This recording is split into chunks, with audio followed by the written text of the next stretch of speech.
आज हो ही अति सब साथ। डीजे छोटू लावर नाच मामा नाच मामा नाच, नाच मामा नाच मामा नाच मामा नाच, चल रे भाचा चल रे भाचा चल रे भाचा नाच, नाच मामा नाच मामा नाच मामा नाच। हे ले लो शरण आगे आगे हमन, मामा खड़े आज भाचा के संग, सीधी के ग्रामर मिल जाए जब संग, पूरे नहीं बाटे कोई यार। नामी के बाद सारा देख पति हंस दे, बीए पढ़े चुराना आज भूल जज के, भाई के बाद छैया भुइया को दिखाना है, आज की हनिया का जश्न मनाना है। ए भाचा बोल मामा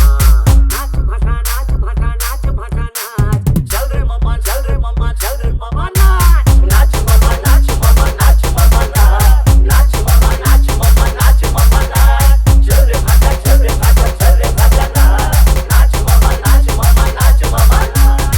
सुनता हर बेरा वो कराए, रही रही मोला तड़पा जाए, वो करना बोले मोर मन झूमे, वो कर गली माँ दिल मोर घूमे, जोड़ी हा हिट है मोटे पे फिट है, मौसम कमाल है दिल हा बेहाल है, अब हो ही दिल के मोर पार।